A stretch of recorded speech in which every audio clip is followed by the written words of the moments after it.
వైకాపాకి ముద్దుగా ఒక కొత్త పేరు పెట్టిన గొడ్డలిపాటి. జగన్ ఎందుకో కొంచెం ఫీల్ అయ్యాడు దానికి.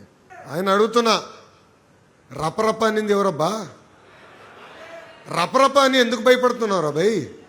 ఆనాడే చెప్పా, సినిమా మీరు తీస్తే ఎండ్ కార్డ్ వేసే బాధ్యత మా పసుపు సైన్యాందని. అరే నిజంగానే జగన్మోహన్ రెడ్డి గారు యాక్టింగ్లోకి వస్తే భాస్కర్ అవార్డు వచ్చేస్తుందండి ఆయనకి. భాస్కర్ అవార్డు వచ్చేస్తుంది. ఎంత అద్భుతంగా నటిస్తాడంటే అసలు నాకే ఆశ్చర్యం వేస్తుంది. ఆ నటన చూస్తే నాకే ఆశ్చర్యం వేస్తుంది. ఎట్లుంటాడో మనం చూస్తున్నాం కదా. బయటేమో ముద్దలు పెడతాడు, లోపలేమో చిన్నాన్ని లేపేస్తాడు. అందుకే ఆ రపరప పార్టీని సంగతి కూడా చూసుకోవాల్సిన బాధ్యత మన అందరి పైన ఉంది. ఆ రపరపోలు చెప్తున్నా, అన్నీ చూస్తూ మేము ఊరుకోరా భయ్. మీరు రపరప అంటే మేము తగ్గుతాం అనుకుంటున్నావా? జగన్ గారిని చూసినా, వాళ్ళ తండ్రి గారిని కూడా చూసినా ఎవ్వడు మమ్మల్ని పీకలేకపోయాడు, మీరు ఒక లెక్కన అని అంటున్నారు.